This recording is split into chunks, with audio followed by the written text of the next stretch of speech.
It's time for Push to Play, your weekly trophy podcast and all things PlayStation with CJ and Unknown.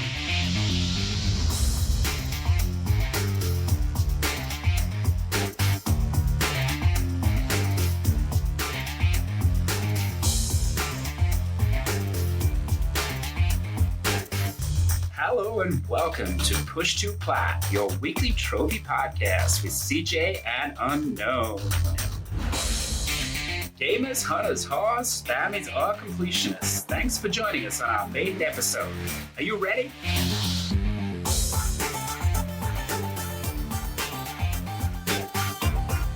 Hello and welcome to episode number 1 of Push to Plat, the weekly trophy podcast with CJ and Unknown. All things PlayStation. And I'd like to welcome my co-host to our first episode, Mr. Unknown. Hello, everybody. And I'd like to welcome you and thank you for listening. This is obviously our first episode, so we're just getting a bit of a feel for how it all goes. But do bear with us. I'm sure we'll improve as it goes. So why don't we start off with a little bit about ourselves? Unknown, would you like to kick it off? Well, I guess I've been hunting trophies for, I don't know, was it 8 years now, I think? So quite a while. I haven't been around for the entirety of the thing, but I don't know. I guess one of the top in the world in 100%. Try to keep the 100%. Trying to play better stuff of late, but as you know, that trophy apocalypse, it is among us. I like how you just casually throw off that you're one of the top in the world on completion. Well, I mean, I do play a lot of trophy trash, so. Not the most amazing skill-based stuff, typically. I'm sure we'll get into that. I might hold off on my trophy rank because I am not in one of the top 10 in the world at this stage. You said you started off about 8 years ago? Yeah, originally I started off, I actually originally had an Xbox for like 3 days. I originally played a Wii U until I decided to get a new system. Then I was between PlayStation and Xbox, so I bought an Xbox. And then, after having it for 2 days, I was like, I'd rather have a PlayStation.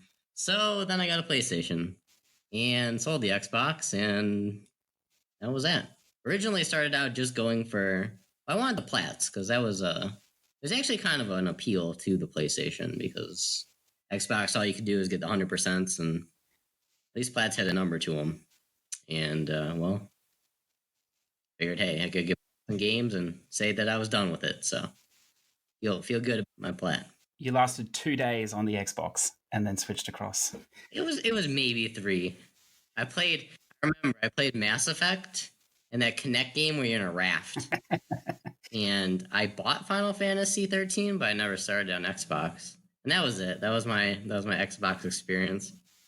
Ironically, that raft game is still one of the best games available on Xbox today. But wow! So I actually got my money's worth there. Well, it has been remastered. So anyway, so right from the beginning, can you just let us know roughly how many Plats you have now, just for those of us that don't know? 1464, I believe. Good. And I know there's a lot of conjecture in the trophy whoring world about team accounts. Can we just clarify you are definitely one person? Definitely one person. I will occasionally rant about teams, but maybe that'll be another time. Okay, excellent. I can vouch that I'm also one person. That's very clear from my trophy log, because every game is played about 5%, as I'm sure Unknown will attest to later on. Is there anything else you'd like to throw out about yourself? I think that's it for now. Perfect. So I'm not exactly like Unknown in my gaming. It's been very up and down and very sporadic. The first gaming sort of memory was probably when I was 8 or 9 on the family PC. This is going back a long way to a game called Captain Comic, which definitely does not exist in any... What the heck was that? Definitely has never been remastered. This was like I don't know, is PC the right word? It was like a 40 megabyte hard drive thing that sat in the corner. I mean, I played like this typing game in this game where you were diving underwater picking up clams or something. I don't remember what that game was called. But well, you definitely missed out. Like PC stuff when I was little. But they were like mostly educational things, like Jumpstart 4th grade, Jumpstart 5th grade, Jumpstart 3rd grade, Secret Island, Dr. Quandary, you know? Yeah, well, yeah, I can assure you didn't miss out between Captain Comic and I think it was Taipan, which was like a text-based trading game, all set on a blue screen, which is ironic. But anyway, so that's where I started there. I didn't really play any of the consoles, definitely no PS1, PS2, Nintendo, What? or anything. I I'm did shocked start. I and know, it's disappointed for you. crazy. Yeah. I mean, like, best system I ever played probably SNES and N64, PlayStation 2, probably the top. Well, I play Game Boys too. Those are really good at the time. Well, everyone says that you talk to that's been playing for ages that the golden era of games was always PS1 and PS2. But my opinion is that era was only about skilled games. There's no way I could have survived then. Every time I go back and play some of this remastered garbage on the PS4 from that era, it is just way too difficult. So I don't know what's happening. Maybe gamers are getting dumber or something, but maybe they're getting older. Getting lazier. Lazy. Well, the games are getting shorter, I hear. Shorter, easier. Yep, exactly. That's things are going downhill. Soon we're just gonna be watching movies, and they're gonna say the game. There's a lot of things going downhill, but I think the games are on the upward slide. So from that, so the first sort of gaming console thing I had, I suppose, was PS3, and this will probably disgust you even more. But I'm pretty sure for the first 4 years of the PS3, I actually never connected it online. I don't even think I knew you could do that. All I remember about the trophies was that I was playing it's like Tiger Woods or something like this in one of these PGA Tour games, and they were really annoying when they came up. Funny, and so I had no idea what they were about, and of course none of them were syncing or anything else. And then I think not that long ago, like 4 years ago, maybe. When I started playing PS4, I started to obviously went online, sync the trophies, and realized there's this whole ecosystem of craziness and sometimes fun as well there. So Sometimes. and sometimes fun. Well, some of these games are very frustrating. I don't know if you find that. I definitely do. So yeah. So my background is way more newer, I suppose, modern twist than Unknown. So most of the games I've played have been in the last 3 years. I've played some remasters and stuff like that, but not a lot. So I'm going to count on him to have most of the inside knowledge on this older stuff, and I'm sure he'll provide it as we go along. I have much better knowledge of the newer games, though. So if there's anything you're sitting on the fence about whether you're going to buy, just wait, because I probably will, and possibly save you money when I find out that it's not that great. Anyway, so that's enough about me. Shall we move on to what we've been playing, Unknown? All right, let's do that. So what have you been playing this week? Well, I've actually been playing a good game, which was KH3 of late. Kind of started it. I was going to make that Plat 1500, so I should maybe get to work on that. Sorry, when were you going to mention the good game? Kingdom Hearts 3. Oh, you say that's a good game. Carry on, sorry. It is good. I do feel like there's a little too many triangle prompts. I find a little too much going on. I think in terms of that. I played some other good stuff. Meow Motors. If you like cats and you like karting games, if you don't like cats and you don't like karting games, you should still play Meow Motors because of cats, and it's a karting game. Actually, like it wasn't that bad. I wish it was longer. But you should disclaimer that you have a bit of a attraction to cats, don't you? In games, you enjoy that. I like cats in general. Oh, in general, okay. Always have. I will say, unpopular opinion: cats are better than dogs. I know most don't agree with this statement here, but I believe it's the truth. Is Meow Motors paying you for that statement, or is that a? No, that is. I got no money, no promotion, nothing, no advertisement revenue for this. It's completely my unbiased opinion. Well, quote unquote unbiased opinion that it is a good game. I have to ask you something about that game. Sorry to hijack you on what you've been playing. What was the story like in that game? There was a story? There was a story, wasn't there? There was a Darth Vader cat, and you beat him in the end. So definitely not. Okay, good. I just wanted to make sure I didn't miss out because I wasn't fully attentive. No, there was actually there was spelling mistakes and grammar mistakes. If you read when you unlocked a new cat, I'd say like a third of them had some hilariously bad spelling or grammar mistake where it wasn't even like a pun or anything. It was just, I can't even think of an example now, but if you read them, they'll use like the wrong version of certain words and stuff. So I don't know where that came from. I don't know where they got the writer. Maybe they were trying to do it on purpose. I feel like it was not. I feel like it was just a mistake and like their grammar check or whatever didn't catch it. But yeah, if you do play that game, read the bubbles when you unlock the cats, what they say, because some of them are wrong. I'd just like to quickly throw out as well, just in case Meow Motors comes across this podcast at some point, they do decide to make a second iteration of this fantastic game. Please contact me. I'd be happy to write the story. I've penned an obnoxious guide already that you can check out, and I'm sure my humor would help your sales. What else have you been playing? All right. Also played The Liar and the Blind Prince, which story-wise, and this is coming from someone that does not. I'm not super big in the story. Gameplay is way more important to me in terms of a game. This story was great. Like this story had my attention the whole way through. Oh, it's a fantastic game. It is. It's not that long either. Like if you want to play it, read the story pretty much. Probably finish in, I don't know, 5 hours or something. If you weren't going for collectibles. This is a platformer, would you say? Game style? Puzzle platformer. But overall, fairly straightforward?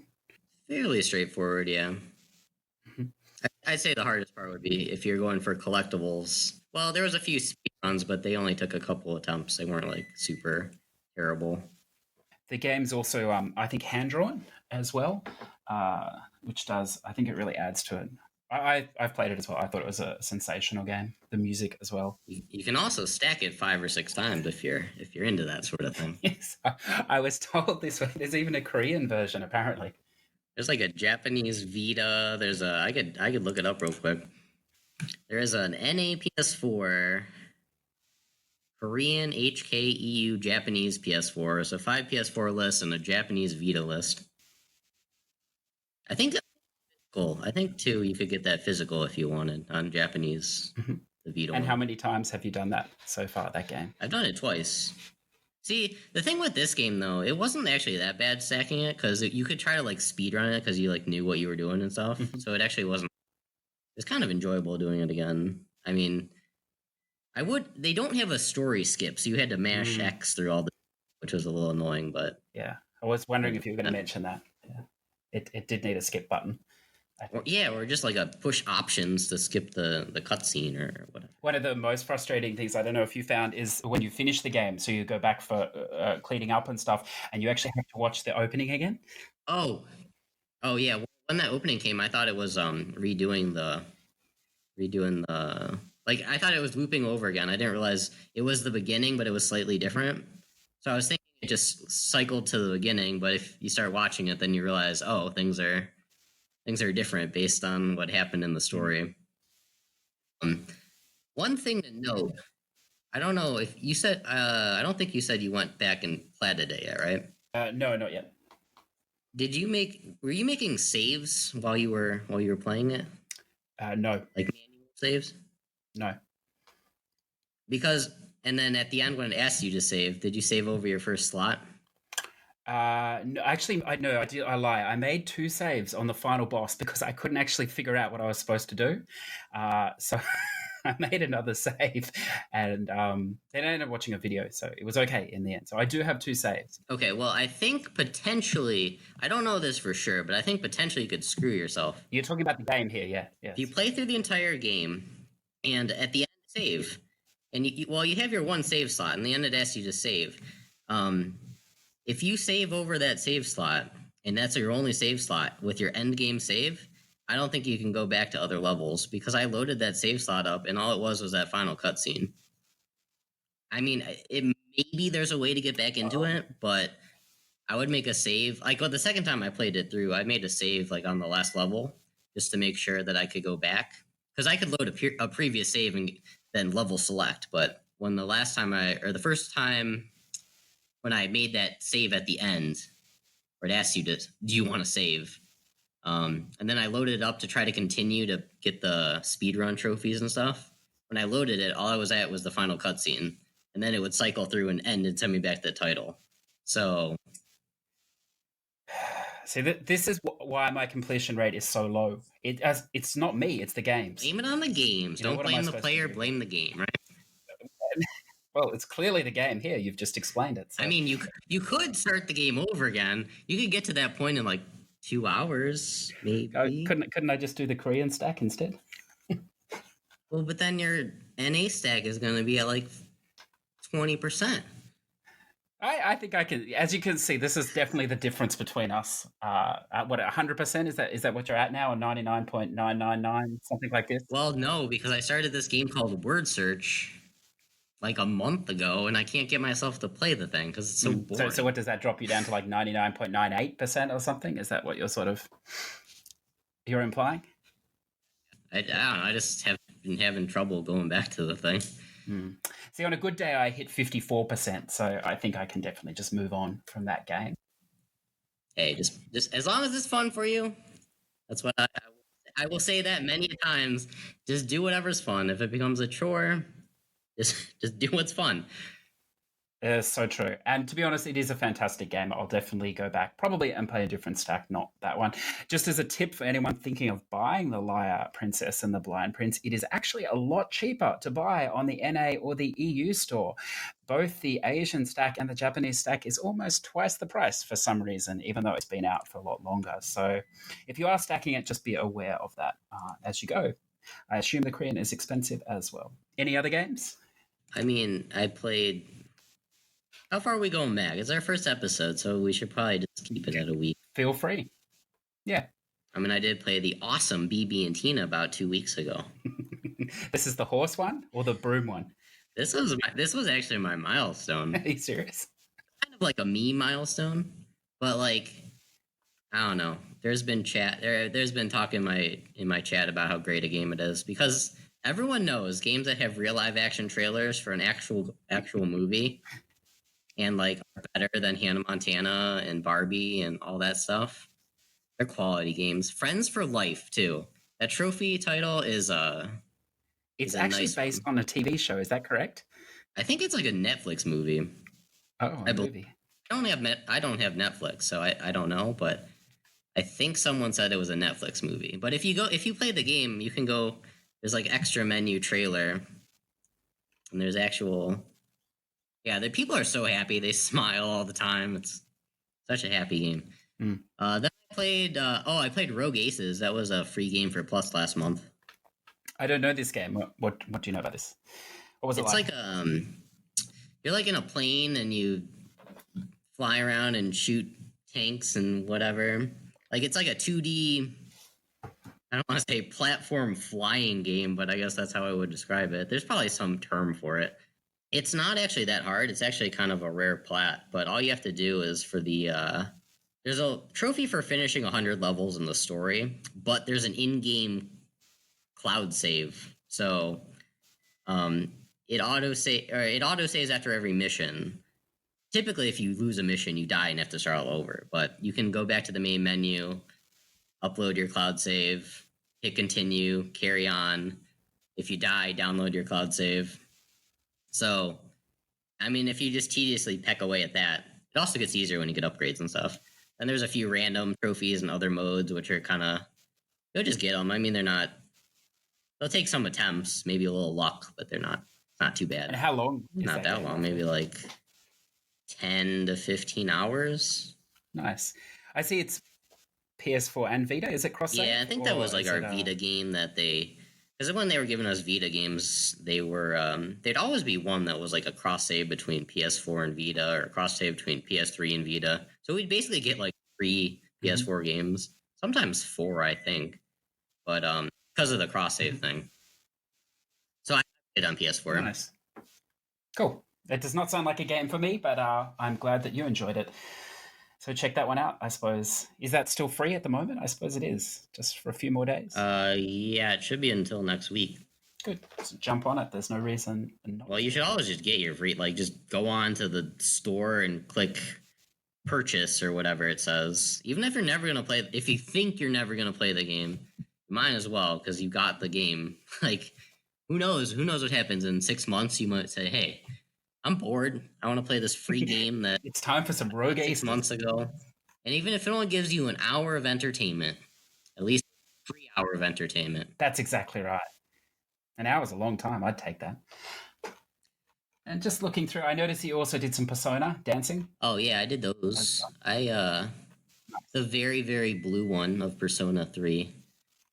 Just blue notes on a blue circle with the green. Some of the backgrounds, it was even making the green hard for me to see.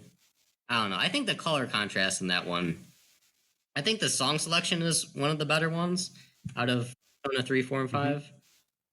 The color contrast in that, all the blue, I don't know. It annoyed me. The black and the red of Persona 5 was a better contrast. Did you read the story or did you skip? I skipped. Fair enough. And what did you make of the little collectible section? The cards? Well, it was like the third time doing it, so it wasn't too bad. I mean, I knew it was like, I remembered if I went into a room, I knew check the ceiling, check the trash can, check the bottom of the shelves. Because I remembered ones that took me a really long time to find, and they were just like stupid, like right on the ceiling. So it was like always when you go into a room, just check the ceiling first. Stuff like that. Overall, you'd say that's a pretty easy rhythm game, I would say. Yeah. Would you agree? I think. Yeah, it's probably stupidly easy because you could play with if you wanted to. I mean, it'd be a lot less fun, but you could play with all of the supports on so that you can hit any note and it'll count as any note and stuff like that.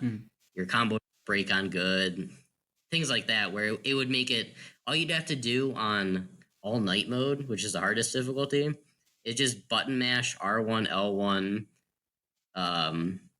like triangle and up on the D-pad or whatever, and you would just get it. I mean, it was actually, I tried doing it without support mods on. I actually did improve significantly because that was I had several of them. I was actually able to do not every all night song, but I'd say maybe like 2/3 of them. Which is enough to platinum the game easily. Yeah, easily. I mean, you could do most of it on easy if you wanted. Like at the end, you could do a lot of it on easy if you wanted. I was just going to say, I think compared to a lot of rhythm games that are coming out, particularly coming out of Asia, that is a very easy game. So if you haven't played it, I think it's definitely worth a look. Would you? I don't know. Have you played the Persona games themselves, the mainline games? I have. I don't think it's necessary either. They're fun games either way. Perfect. Oh, I saw one other thing on your list as well. Closed Nightmare. I actually watched the cutscenes on that. Some of them were kind of hilarious. I don't know if you did or you just did the scene skip, but you watched them too? Yeah, so it's a great like I couldn't read the story, so I was trying to like interpret things.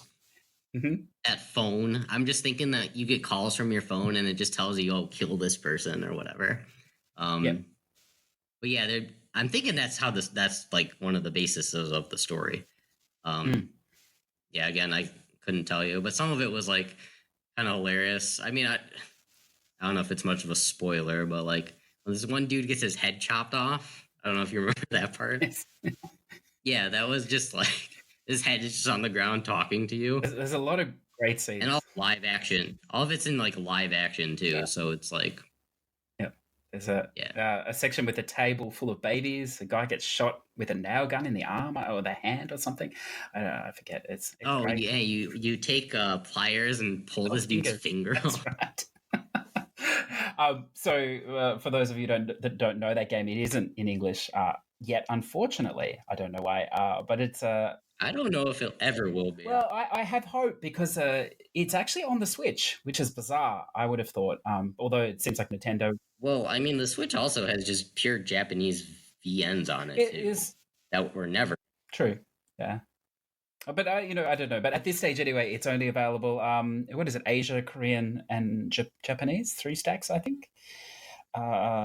Korean, Japanese, and probably Asian. I would. And I think, I mean, it's I think, as you say, it's a great, like, I'm sure we'll get into this topic one day, but why we play VNs that are in another language. And also, I mean, it sounds like you're similar to me in that I do enjoy making up my own story sometimes. I think it actually supplements what you're doing. Maybe it's even better. But that is a perfect game for just having your own sort of narrative going at the same time. Yeah, there's a lot of weird stuff in that one. Yeah, and that's fully guided as well. So if you wanted to do that VN 1, 2, or 3 times, you definitely could. Any other things you want to throw out? You're not enjoying word search? I played. I'm not enjoying word search. I did warn you. Me being a platforming fan. I did warn you. What was that? Did you? I don't know. I don't remember. Maybe I thought it. Maybe you did. Yeah, but you also encouraged me to play really long things and things like trophies for reasons. And can't remember if that was one that you wanted me to start because it was boringly long. Well, generally, I probably wouldn't encourage anyone to play what I do. I mean, most of what I play is probably a little bit too obnoxious for most people, I think. But sometimes there's some gems in there. But yes, that word search is definitely not one of them. I think it would be good if you were like on a plane, you're away going on a business trip or something. I think it'd be good then. Break out your searches or something every now and then. But just trying to do all of it in like a couple sittings or something. Just I don't know. Yeah, I don't think there's a good time. I mean, I really like puzzles and stuff, but word search is one of my least favorite at this point. It's just kind of tedious, look back and forth in the rows and anyways. But being a platforming fan, 2D platforming fan, Super Skull Smash Go 2 Turbo and Jack Quest I played, which are pretty easy games. I actually thought Super Skull Smash Go 2 Turbo wasn't too bad. Like, it was kind of like, you could definitely tell it was trying to take off of Mario and stuff. It was pretty easy. It was a little strange in the fact that you smashed skeletons and threw their skulls at these shrines to finish the levels. Pretty short, but I mean, I enjoyed it for what it was. Then Jack Quest, also supposedly short, but it had this really dumb, I don't know if you've played it, but when you jump, you have like this momentum going, and that killed me so much. Like, I would jump towards where I thought an enemy would be to like, or where I had to jump to for an enemy and try to slash my sword, and my momentum would just carry me through. Or if I was trying to fall down from a ledge and just drop like almost straight down, I would go at this like 45-degree angle and hit the trap or whatever, the lava or whatever I was trying to avoid. And I don't know. That's what bugged me about the game. The rest of the game I liked. I just didn't. Oh, and the map. It has the most. I was getting so frustrated with this map because, like in Metroidvania games, you like bring up the map a lot, right, to try to figure out where you want to go and stuff. So when you bring up the map here, it's like this little circle around your character, and it's like basically fog everywhere else other than the circle. You can move the circle around, but you can't zoom in and out at all. Well, you want to zoom in, but you can't zoom out to see like the entire map at once. So you had to keep like trying to go through like this maze of stuff to get to your destination or where you wanted to go. I don't know. That was the most annoying Metroidvania map ever. Not really much. Yeah, I did see a couple of minutes of you playing that on your stream, and any game with a map that is small. like that is. Well, no, I'm not good with things that are unclear. I think I'm so old now that I've reached the point where I just like things to be obvious what you're supposed to be doing, where you're supposed to be going. I don't have time for pushback from a game that doesn't tell me, even give you a sort of a rough guide of where you're going. And maybe I'm wrong, but the little bit I saw of you playing that, the map just looked all over. It didn't look like there were any fixed points or anything. And I don't know, it just looked too much for me. But I mean, yeah, I don't know. I like games where you have to figure out a little bit. Yeah. I mean, it's still very quick though. It feels really good. It feels really good when you figure it out. But that one, that map was driving me insane. There's just one more game from your list. I just saw it then, so I just have to ask. It's just back. No, I wasn't going to ask about that. I mean, but is there anything you want to say about that? Or... You turn the game on. You hit, I think it's R1. You set your controller down. You leave for about 15 minutes. You come back. You select the extra story. You click R1. You go and eat dinner, and you come back and change the language to Chinese, change the language to Japanese. That's all I have to say about it. Well, you left off the most important part. There's a story in there too, somewhere. If you choose to read it. The most important part, though, is at the end of it, you're $15 less in your bank account. It's fantastic. Yeah.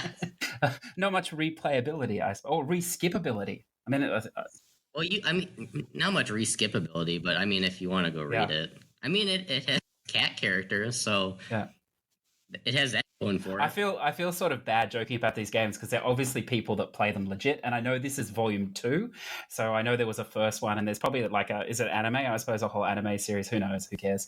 I don't. But you know, so I do apologize for those. I mean, I don't know about you, but I will probably be poking fun at it. Yeah, hopefully it doesn't offend of course people. Not. But, I mean, it could be this amazing story, but neither of us will ever know. So, our loss. Yeah, I wouldn't know. I should maybe read it one day. No, the game I wanted to ask you about, it's even more polarizing, I think, is the now I'm gonna screw up the pronunciation, but I'm just gonna throw it out there anyway. This Samal Legacy of Ophiuchus. I don't. Oh, you mean Elder Scrolls 6 beta is amazing. Oh my god. Well, they're in trouble, that studio anyway, so I think, why not? They could claim this as their own. I don't think it would matter at this point. But what did you? I see you did it in 45 minutes, so you didn't have to spend too long with it, at least. But is it a? No, I mean, it wasn't much to it. It was like just spawn in the world, run up to some monster, go whack it a few times, and that monster dies. Go run to another monster and repeat, rinse and repeat. Go out, monsters don't appear at the same time. Load back in, rinse and repeat. Trophy for killing every single monster. And if you hold L1 and attack, you just never hit. When this game first broken. When this game first came out, I don't know if you're aware, it came out on the NA store initially for it was a ridiculous price, like $40 I want to say, in that ballpark or whatever else. And it copped typical backlash. I mean, this game, if you haven't played it, it's worth playing. It's fantastic. But I mean, 3/4 of the time you're in. Now? I think it is. You're 3/4 of the time it's pitch black. You can't see anything in the night cycles. There's no lighting at all in the game. The monsters are randomly spawning. Apparently, I didn't realize that when I played it. But it's a massive map.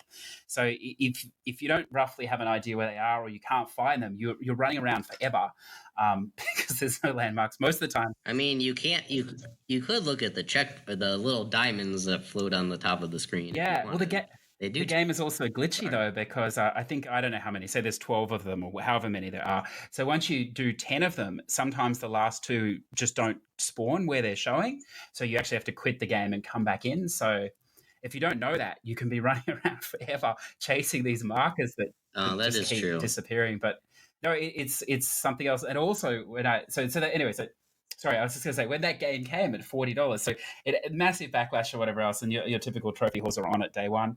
And then 2 days later, the game hit like a 50% on sale. I imagine it is still on sale now. So, it was definitely a quick... Still too much. It's still too much, but quick sting. But I think, good luck to him. I mean, there was a lot of... you're much more into streaming than me, but there were quite a lot of people streaming that game as a joke. So he made some money. Good on him. It is on sale for $15. Well, I don't know. You're probably using Australian money or whatever. No, it's American. Yes, yeah. Oh yeah, that's right. You just said no. Right now, it's $14.99 for PS Plus members. Well, good luck to him. It's also a really if you didn't know about that L1 holding and tried to do it legit, it's a one-hit game. Oh yeah, you probably yeah. Well, I don't know. Could you die though? Because I wasn't. There was times where I didn't hold L1, and I would get knocked down, and the screen would go black, but my character would just get back right up, and I'd just start whacking the monster again. So well, I think if you have some disposable income and you just want to see the extremes of gaming at the moment on the PlayStation, you definitely need to get this game. Oh, they also don't know what their monsters are. They had things labeled as Kraken, not a Kraken. Like, clearly not a Kraken. There was another one, too. I think Chimeras, they don't know what those are. Or no, maybe they actually had something with multiple heads, but it wasn't a Chimera. But you must have been playing in the day cycle. I don't know. There was a couple monsters that were not labeled correctly for sure. So I don't know where that. I'm sorry to remind you of that game, but I had to bring it up. It's fantastic. So what did you play this last week? So the big difference between myself and Unknown is when Unknown talks about a game he's played, he's probably 100%ed it. So he knows the full game and everything else. When I talk about a game, it's like possible I have like 5%ed it, maybe like a little more. So just bear that in mind as we go. I also tend to play a lot of different games every week. So I'm just going to throw a couple out there that I've really liked this week, starting with Far Cry New Dawn. So again, I've been listening to a few different podcasts, doing some reading, and this game's been not tracking very well. And one of the most interesting things I find is that most of these people that talk about it or whatever else, they didn't play or they didn't finish Far Cry 5, and they sort of proceed to shit on the game. And I mean, it is a direct sequel, obviously, but I mean, you could, I suppose, play it as standalone. But I have a feeling that a lot of the bad. I was gonna play it as standalone. Yeah, I mean, I think it's fine standalone, but I think attacking the story, when you didn't finish 5, is a little bit of a cheap shot, because I do think, particularly at the end, this is one of the ones I did finish. At the end, it does link pretty strongly to it. So I don't know. It's a short game, like 8-hour story, perhaps, maybe 15 hours if you do all the stuff. Fairly easy. Yeah, I think I saw a guide that said you could even plat it in like 15. Yeah. I mean, the other stuff I think is far more fun. Not very long. Yeah, you've got. Did you play 5? Did you say Far Cry? I didn't play 5. I played 4 a couple times. I played 3 and Primal. Those are my Far Cries. Yeah, so in 5, they started adding these companions. So you do like a little side quest, then they join you as basically like an AI partner. And they've brought those back with new companions this time, and they're fun. Like you get a pig, you get this old woman, Nana. So it's good. I mean, it's crazy fun. And I think what I find Nana refreshing... do for you? Like, Nana's a sniper, woman. Actually. She's a sniper. Oh, man. She's a filthy-mouthed sniper as well. So... One of the great things about the game is you're just going along, and there's no problems in that game dropping profanity or some fantastic one-liners. So I don't think it's a good game. Well, I mean, you could play it in co-op, but I think it is a single-player game. So if you do play it in I thought you meant I don't think it's a good game in general. Oh no, I enjoy it, but I thought that's what you were saying. It's like if you're playing co-op, you got the chat up, you can't hear what's being said, and some of the one-liners are definitely worth hearing. They are fantastic. And extreme. So the game's just crazy, and it's very beautiful as well. I mean, it's set like in a nuclear wasteland, but some of the colors they've put in there, the purples and the pinks, it's really nice. So, I mean, there's not a Far Cry Barbie edition was visually appealing to you. It was. I was watching someone stream it, and the thing that was surprising to me, like they opened up a menu and there was microtransactions. Yeah, and that, like, we were both like, "What?" Yeah, I mean, AAA. I mean, the microtransactions you don't have to... Yeah, but I just putting them in the game in general, I don't know. I'm always a little... They kind of me. I mean, I'm not sure about the price over there. I'm assuming it's the same as here, but it's not a full price game anyway. So... and you definitely don't need to buy any of the transactions. There's no season pass. So it is what it is. I mean, the funny thing I find with those transactions are most of them are cosmetic, but there is the option to buy the perk points, which would translate into a trophy if technically it would cost you a lot of money, surprisingly, to buy all those perk points. It would be a lot easier to get them in the game, but other than that, it's cosmetic. So, and because it's a single player game, it's not direct multiplayer. I don't think it really matters. If you want to spend the money, you can. If not, that's cool. Yeah, it looks like it's about it's $40, so it's not a full price game, but it's still a decent price. Sort of in that in between zone. So I think it's good. I mean, if you enjoyed 5, you'll definitely like it. If you didn't play 5 and you have the time, I would recommend playing it. Otherwise, the story will be a bit, whatever. I could see how you would see the story as a little bit over the top. But even just to like muck around in it, I think it's awesome. So yeah, I definitely recommend. What else? Oh, Life is Strange 2. Did you play the first Life is Strange Unknown? I played 1 and I played 2. I liked 1 a lot better than 2. Like a lot. 2 or Before the Storm? Oh, sorry. No, you're right. I keep thinking Before the Storm is 2. That's what I played 2. So I take that statement back. So you enjoyed Before the Storm more? Did you say? Or no, I enjoyed the original more than Before the Storm. Before the Storm was a prequel, I think, wasn't it, to the first one? Yeah, I believe so. I don't know. I was getting kind of, the ending was okay. In the middle of it, I was just kind of getting a little bored of it. I liked the first one. I liked the first time and the second time I played it. It still wasn't that bad. Like, even though I knew everything was going to happen, even though there's some shocking moments in the thing, even the second time around, I thought it wasn't that bad. The Before the Storm, I don't know. It just felt like drawn out and not very. Yeah, well, I mean, I've played the others as well. To be honest, when I like the first one. I think it's very teen angsty. I did enjoy Beyond the Storm. I didn't like it to start with. I thought some of it was way over the top, over scripted, but it was fine by the end. I do like 2 though. 2 it's almost. I mean, it's obviously the same style of game, but it's definitely a lot harder hitting. It's a lot grittier, a lot darker. I mean, at the very beginning, there's obviously no spoilers, but it's involving 2 brothers, and at the very beginning, their father's shot down, and then the story sort of proceeds from there. So it's much more in your face. It deals with I don't know, like I mean, as an outsider, I'm not American, obviously, but it feels to me also like a bit of political commentary about what's going on over there, because your 2 characters are of Mexican descent as well. So it's very interesting because the developer don't know, they're a French studio, I think. Yes, yeah, that's right. So it's interesting. I suppose it's a European look at America and what's going on.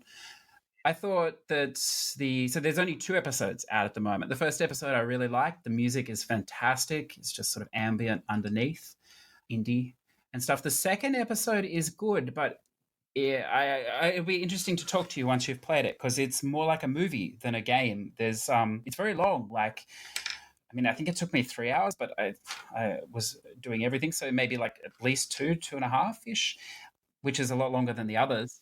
When you say doing everything, you mean going around the park or whatever and interacting with every bird and tree? Yeah, and sort of everything, or do you mean like you were kind of going through the story, but you were kind of sometimes going out of your way? No, well, like in these games, like usually I just mainline it a bit, but with this episode in particular, the cutscenes are so long. Like, I mean, there's times where it's like 10 minutes of just cutscene, and so the actual gameplay time is maybe half of the whole episode. So I think you're encouraged to do more, only because for the majority of the time you're just passive and watching. So it's definitely a different approach. If they keep going down that path, it almost becomes like almost like a visual novel, I suppose.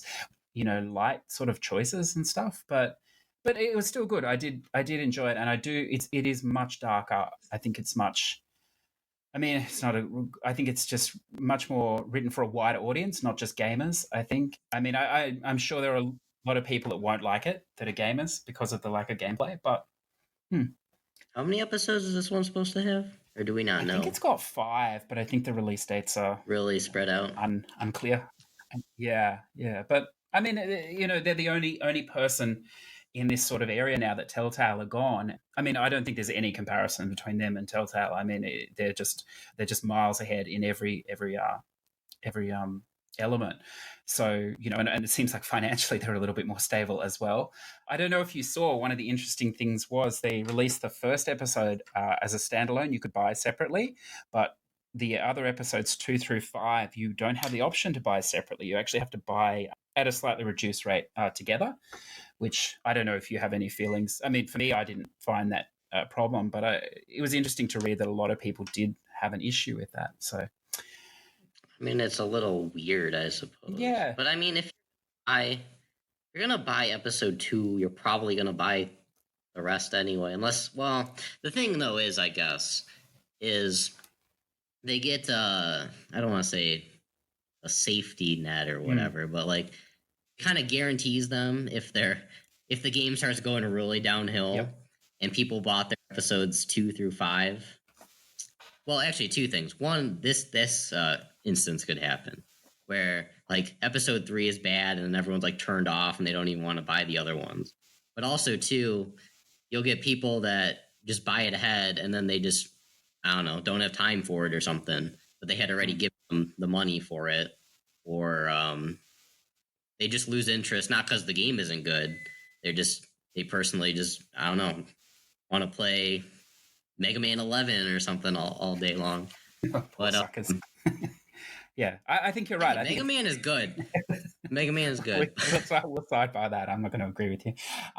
Yeah, I think it's definitely a safety net, and I think you're right. I think there is a drop off. I mean, obviously, trophy hunters will play a game all the way through, but I think in any episodic game, you can see just the percentage, the number of people that start it versus finish it, and most of these games just require, moving in a straight line to finish. They don't usually require that much taxing stuff.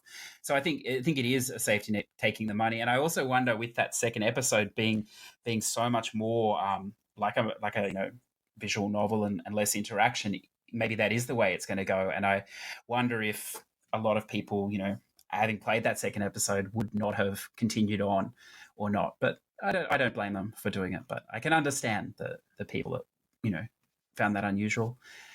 Well, they also get more money up front to keep their studio live to make the rest of the episodes too. Yeah, I mean that's definitely a topic I'd love to discuss at some point, because one of my pet peeves, one thing that I really grate my teeth on, is that people value a game by how much it costs. I obviously don't believe that at all, and I also strongly believe that everyone has a right to make money and also to at least survive. And I think not everyone, obviously, but there is definitely an element of people that have no concept of what it costs to do these sort of things, and they just equate it, on their own personal sort of position and value. And so, I think like everything, gaming is a luxury expense. If you don't want to play that game, if you don't want to buy it, don't buy it. It's not a problem. But don't begrudge someone for charging whatever they do. And that's just the price of entry if you do want to play it. But anyway, that's a topic for some other time, I'm sure. What else have I played? One other thing that's fantastic. I'm not sure if you would like it or not. This Farm Together. So I don't know if you've seen anything about this game. Farm Together. When I hear the word farm now, I think of that farming simulator esport, and I think, what the heck? Well, all right, what is Farm Together? Well, it's not like one of those farming simulators, because I don't know if you've ever tried one of those, but they're actually pretty involved. I played some Harvest Moon. I mean, that's about as... Oh, Dayland I played not too long ago. That was like a farming simulator. So. Yeah, well, this is maybe like Baby's first Harvest Moon. This is actually quite a lot like that Dayland without like the little story or questy type things, I suppose. It's arcadey. It's just, you have yourself and you go around. There's tons of different vegetables, trees, things you can plant. You can have fish, animals. It's a little little economy in there that you sell back to the little stores, and you get more money. You can plant more stuff. There is like a little quest system that you can, grow so many of X or Y or whatever, and they'll give you sell it back to them and give you money. One of the cool things about it though is it is actually, I thought it was always online, but I'm pretty sure you can play it offline, solo. But so basically, if you leave the permissions open, other players can come into your farm and help you out. So just randomly, and you can give them, decide the control. Like if you don't want them to build stuff, you can take that away from them. If you just want them to, do the trees, they can do that, which is pretty handy because the scope of the map gets very large as it goes. So I think that's pretty cool. But as far as trophies go, it's potentially a very long plat, because it's the time in the game is linked to real time, and so the online element means you can't manipulate the clock, I believe. So yeah, it looks like there's a trophy. There's a trophy for load a farm after a month after it was created. No one has it yet, so I'm assuming this game has not been out a month yet. This last week, yeah. but I mean, it's like I was reading some stuff about it, and I don't think it's a good game to play like I'm going to play this game until I finish it type game. I think it's a perfect game, like almost like a phone game, like you'd play like 5 minutes here and then come back at the end of the day and whack in another 10 minutes or so, and things will be ready to harvest. And I mean, even like building the house takes 4 days. Each day you've just got to add a little part to it, 4 real days. So it's good. I mean, if you have the time and you just like to drop in and out of something, I think it's great. I think it's like $20 too. So it's quite reasonable and it works fine. And they look like they're going to support it because they've already put 2 little cosmetic DLCs and patched it a couple of times. So it's definitely not just a run and drop thing. And then, I mean, you talked about Liar Princess. I thought that was a fantastic game. We don't need to talk about that. I'm not going to talk about Anthem because I really don't know enough about it. Maybe the only other thing would be Dirt Rally 2.0. Now, I know racing games don't interest you hugely. Is that correct? I actually kind of like racing games. Yeah? I mean, I like racing games more than like super realistic racing games. I think racing is probably one of my favorite genres. Or at least it's in the upper half. Okay, I didn't know that about you. That's interesting. Well, I can pretty safely say you would not like this game because this game is a bitch. It's a high simulation. It's very difficult. The saving grace of this game is in the I think it was last year when they brought out the first Dirt Rally. It was so difficult that you couldn't even get past the first sort of season of events unless you were some sort of god or something at it, or invested a lot of time, which is pretty unusual because at least most racing games ease you into it. Well, most of them are very easy usually. The saving grace for this one is it does have an AI difficulty setting, so you can drop it right down, which does make it way more manageable. It's a beautiful game. It's also a massive grind of a game in unlocking everything and the number of rallies, races, I mean, the full tracks and stuff. But I mean, I don't think this is a game for everyone. I think if this was a game for you, you would already know about it and you'd be anticipating it. I do think it's the best racing game for PS4 at the moment. I don't think it's as good as Forza yet, but it's different at least. Is it as good as Meow Motors, though? Well, I don't think you would find it as good. I'm not sure. It's probably like 1,000 times longer than Meow Motors. Yeah, I definitely don't want to come across negative. I think if you like that game, it's fantastic. I mean, the handling is really good.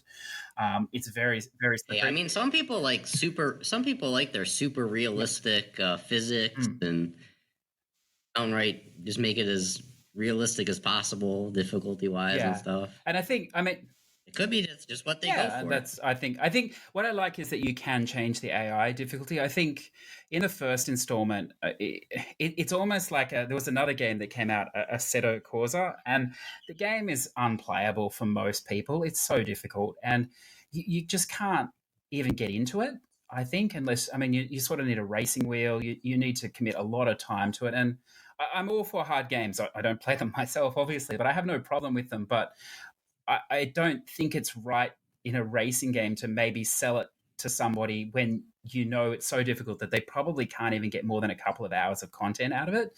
At least with these really tough games, you usually know they're hard going in. So, if you Dark Souls or whatever else, if you buy into that, you know what you're getting. But I think in a racing game, you expect to get, most of the tracks and stuff and go. And because it's locked behind progression in these series, that sometimes it's difficult, and frustrating to get to that point. But yeah, this one is more approachable than the previous ones. But again, if you're just sitting on the fence, then I would probably pass on this one.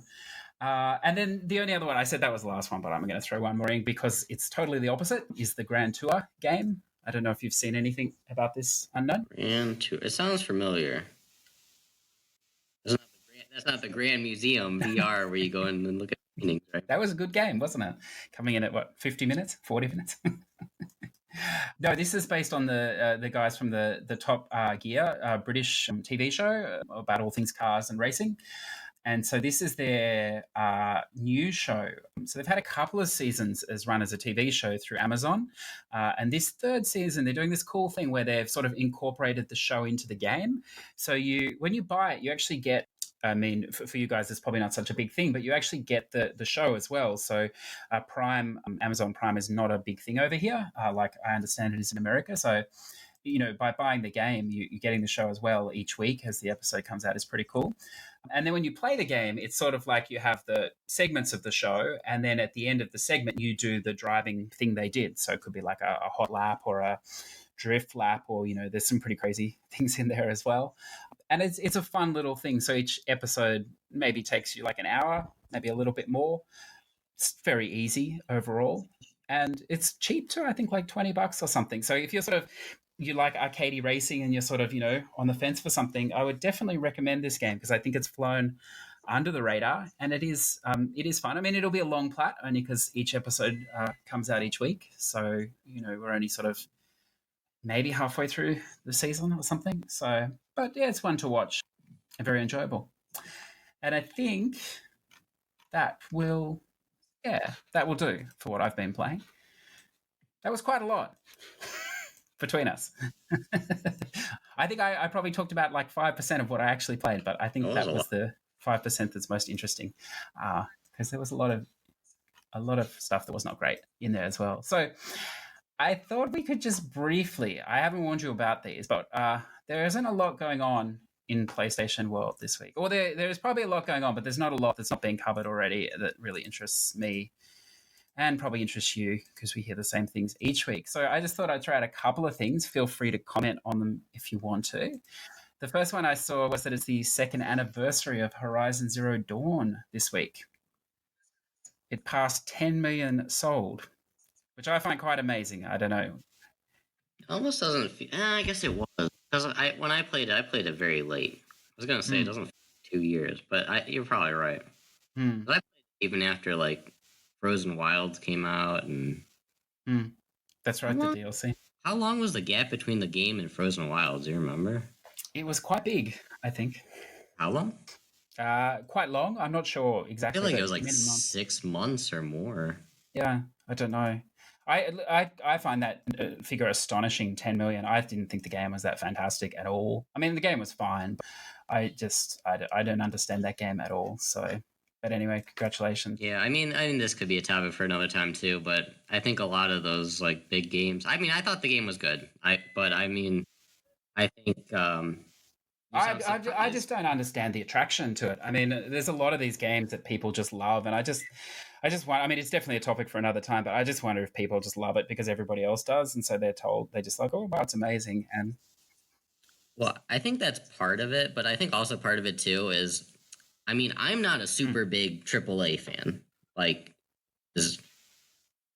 I don't know. I'd rather play my more retro-y things like Mega Man's and Kingdom Hearts and stuff like that. Well, Kingdom Hearts, I guess you could argue is AAA, but I don't know, like first twin stick shooters.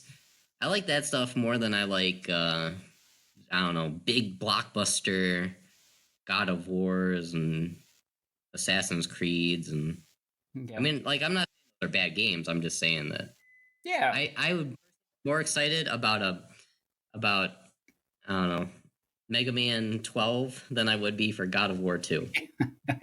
Well, I don't know that surely there won't be any more Mega Man. Surely they're finished, but I'm sure there'll be a God of War 2. What do you mean? They just made 11. Is he done yet? Month ago or something. He's tired. Retire him off. 2 months ago.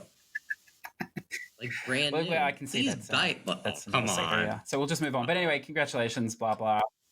Sheep of the PlayStation world. If you haven't played it, please buy it. I'm sure maybe Sony will just give it to you for free now or something anyway. Everybody else has played it. Now the next thing I found interesting, I don't know if this game would interest you. I don't think it probably would have interest me if it did come out, but the Overkill's The Walking Dead. Oh, I heard that got really bad sales. Yeah, well, it was out on PC. I heard this. Yeah, it's been cancelled for console, so it's gone. And what I found interesting was, I'll just read you this. So this is a direct quote from Skybound. So they're the people that own The Walking Dead. And so it says here, our creators and their stories are the core of Skybound. And since 2014, we've worked hard to expand the world of The Walking Dead into an exceptional co-op action FPS, according to the statement. We did our best to work with Starbreeze and resolve many issues that we saw with the game, but ultimately Overkill's The Walking Dead did not meet our standards, nor is it the quality that we were promised. So the game is apparently crap, from what I've read. So, which is fine. But what I found interesting was, as you remember, Skybound also have taken over Telltale's The Walking Dead to finish off the third and fourth episode. And this is the sort of the first time I suppose they've got real hands-on with the game. And I wonder, if they definitely have the money, if they're going to look at sort of internalizing these sort of things in the future. Now they're having some experience with it. So I don't know if you have any thoughts about that or whatever else, but of a TV company, major TV company, moving into gaming in that way. I mean, are you trying to say like you don't think they're going to do a good job with 4 and 5 of the episodes? No, I think maybe they realize as bad as this game is, surely it couldn't have been much worse than some of the what Telltale was putting out towards the end. So I think now they're becoming involved. Maybe they're more interested in making things better. If they're doing it already with the third. I admittedly have not played the third episode of The Walking Dead, the Telltale / Skybound initiative. But I just wonder if maybe they're going to in-house some games in the future rather than, use external devs. And what that could mean with someone with plenty of money. I don't know. It's exciting, I think. Yeah, we'll see what happens. It could be too. I mean, they got a lot of money, right? But they might not know how to make video games. Yeah, that's exactly right. And they might have to be outsourcing people. Yeah, and I mean, you sort of have to wonder what happened because Starbreeze Studios, they made Payday 2, and also I didn't realize, but they were also the brothers' Tale of Two Sons, so they knew what they were doing, but obviously in this situation, it just didn't work. So, well, I mean, also they made the original Payday or Payday. They did Payday 2. I don't know. Did they do the first one? Well, I was just gonna think, well, didn't we get that a really long time ago? Yeah, it's not a new game. Yeah. 8 years ago, maybe no one works there that worked there 8 years ago. That is true. Yeah, people do move on. That is true. Yeah, but anyway, very interesting. The next one. So I have no interest in Fortnite at all. I don't know if you have any interest in it. I think I played Not really. one game of Fortnite, and I didn't last very long because you can build. Obviously, people know a lot more about it than me, but you can build stuff. And so I got on top of this hill and I started to build this bridge out off the side of the hill. And I think I ran out of wood and I just fell off the bridge and died. And I think the whole experience took like 3 minutes, and that was enough for me. So I don't. It was a good 3 minutes. That was it. So you actually never got? Did you never get shot in Fortnite? No, I died. I have my one death is killed suicide. yourself. So yeah. You can actually say I've never been shot in Fortnite. Does a suicide count in your kill death ratio? I'm not sure. Well, you've still never been shot. You've never been killed by another player. That's true. I'll be the only person there with an other one. Maybe I should rectify that one day and just go in and get killed. No, they're definitely not my sort of game. But interesting thing, I don't know if you've been. I love to follow Epic, obviously, because they're making more money than God through Fortnite. But they also had their fair share of interesting legal issues come up, and another one has arisen this week where they've been accused by this Jaylene Brantley and Jared Nickens of stealing the Running Man Challenge dance. Are you familiar with this dance, Unknown? No, not at all. So I wasn't either till I watched a video of it, but apparently they are the ones that are credited with sort of, maybe not. It's unclear whether they, they developed it, but they're definitely the ones credited with making it sort of famous or whatever. And so they're suing Fortnite, the American way, I suppose, suing Fortnite and Epic for stealing this dance from them and not paying any royalties or anything else. So I don't know, and I just thought this raised a funny question about whether you could even copyright a dance. I mean, you see stuff in games all the time that, has reflection on what's going on around the world. Maybe now we have to start acknowledging everything. I don't know. I just thought it was very funny. So yeah, I mean, I would imagine Fortnite's been sued before. I'd also imagine they have a lot of money. Yes. For legal purposes.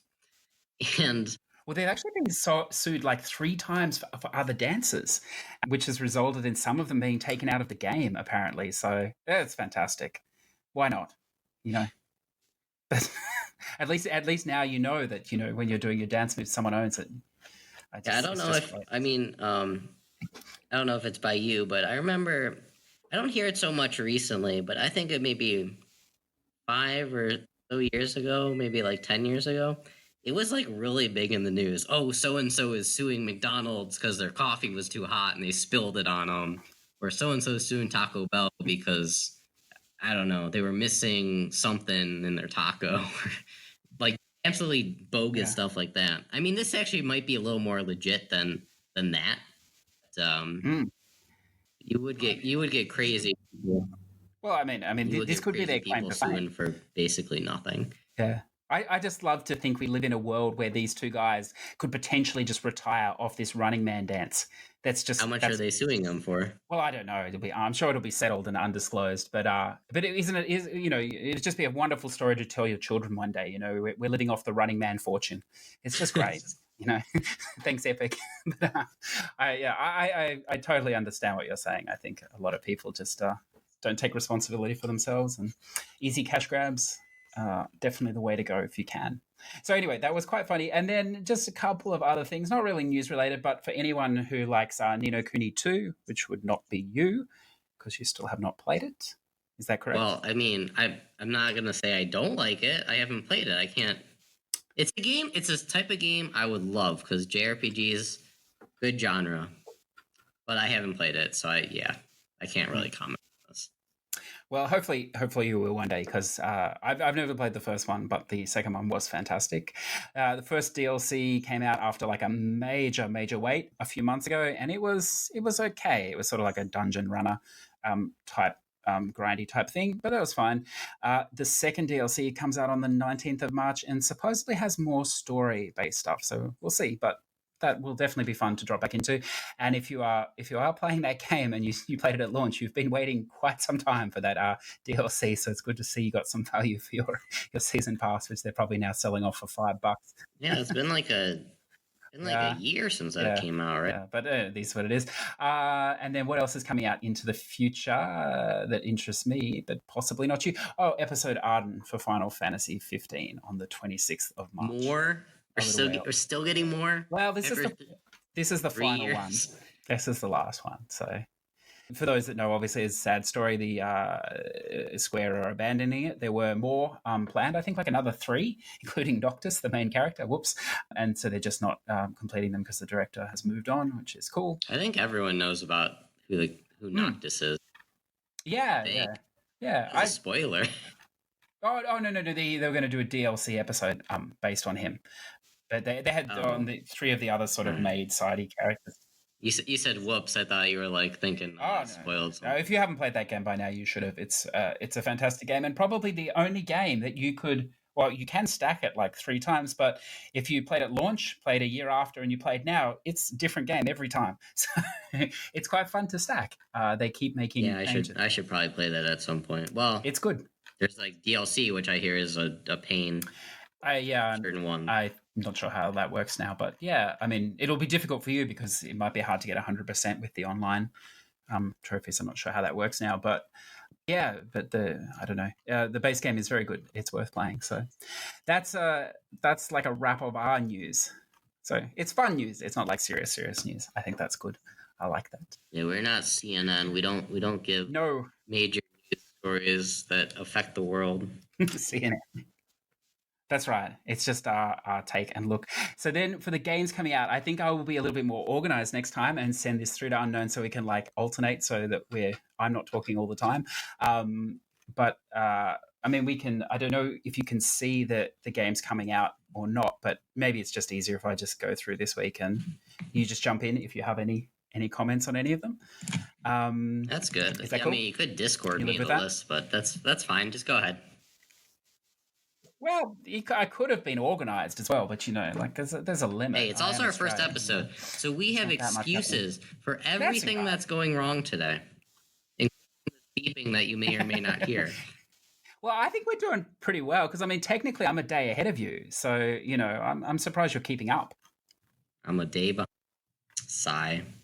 I know, it's scary. Anyway, so the game's coming out. So what do we have coming out today if you're desperate for something new to play for the weekend?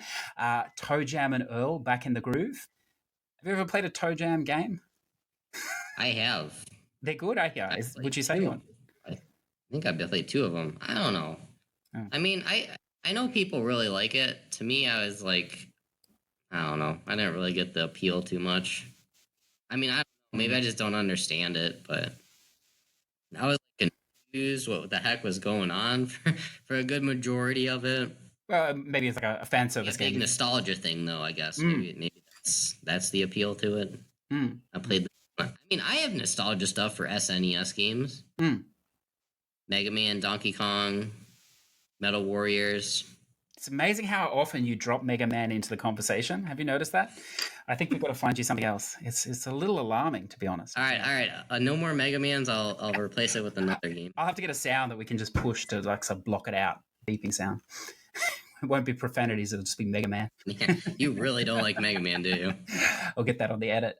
So anyway, Toe Germinal. I actually disclosed I actually bought that game just before we started recording. I don't know why, because I know nothing about that series at all. But I thought I'll give it a try, so I can let you know maybe next week if it's any good. We'll see.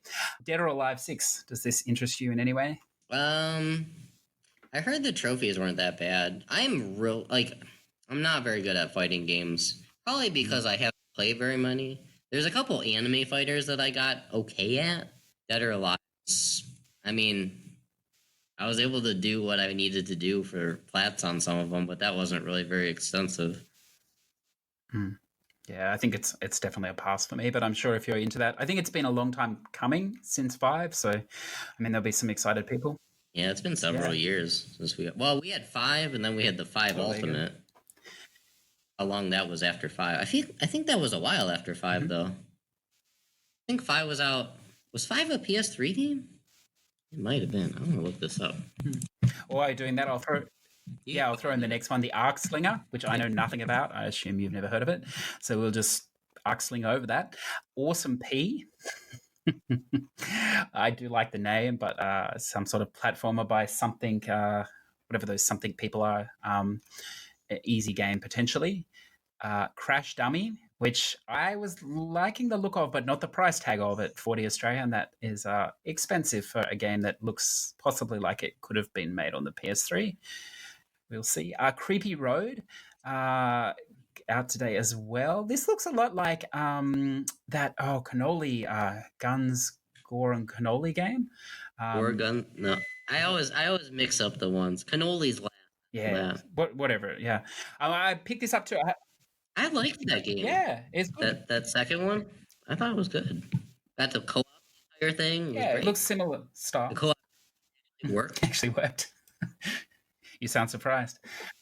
Well, I don't know. Have you ever played co-op games where like only the host got the trophy and you didn't realize, like, you thought, oh, we're gonna do this in co-op, and then it'd be like, oh man, host got the trophies. Why don't I get the trophies? But I'll get some of them, but not all of them.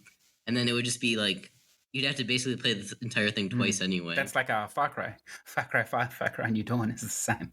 But why you would make a game so long like that, I don't know. We both don't get the trophies, but anyway, that's replayability for you. But no, that does look quite good, and I'm going to play that this afternoon, I think, when we finish, so I can let us know about that. This next one, A Doom and Destiny. Have you heard of this? I haven't heard of any of this stuff you're talking about, so no. So I can see this is definitely my area. So I think you're going to like this. Well, I mean, you have the list, so. Well, as I said, I've played like 5% of this game, so I'm qualified to talk on it completely, obviously.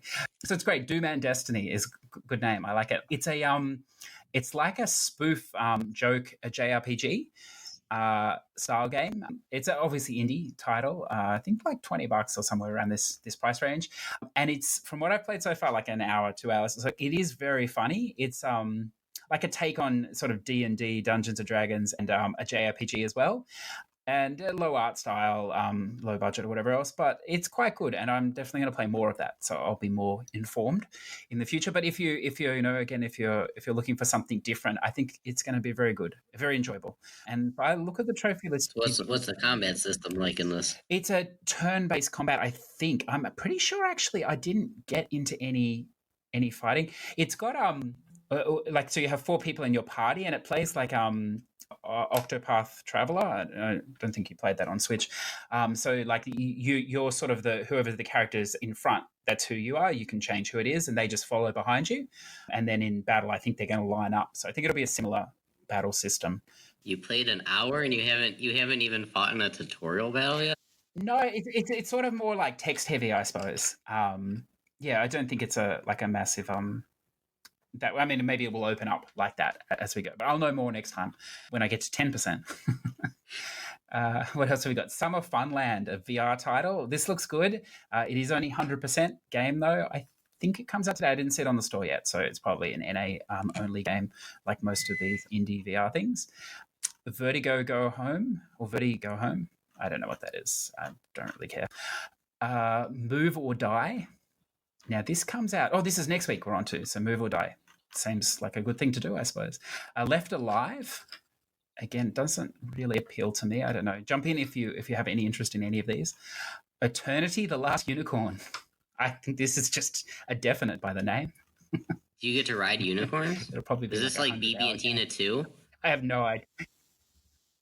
I have no idea. The PlayStation drop is not out yet, so a lot of these games that are really... I will do more research. I'll pull in some contacts so that we know more about some of these games next time when we do this ahead of time. The Occupation, coming out on March the 5th. This is supposed to be quite good game, so I'm going to leave that because I'm definitely going to pick that up next week and we can talk about that then.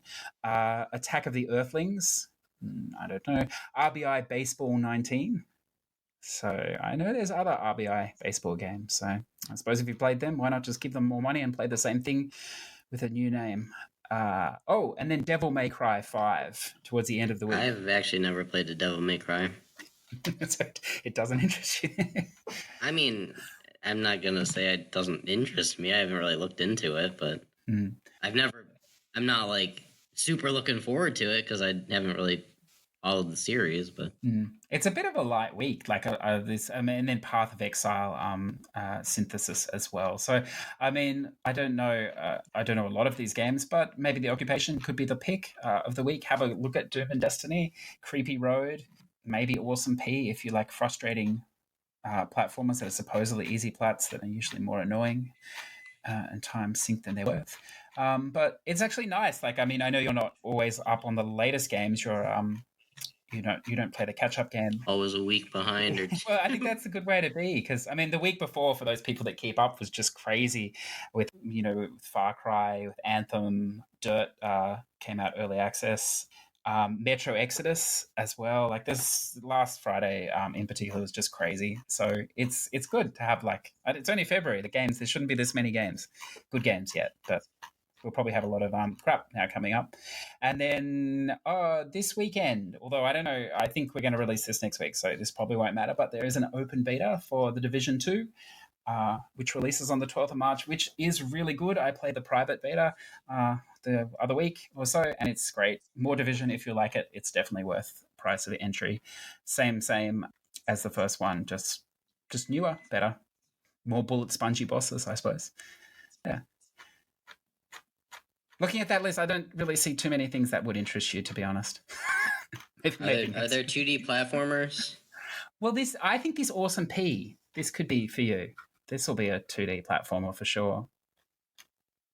It's by that company that, I forget the something, whatever they are, and they never cross-buy, so you've got to buy the Vita and the PS4 separate, and then they release in every region, they double whack you.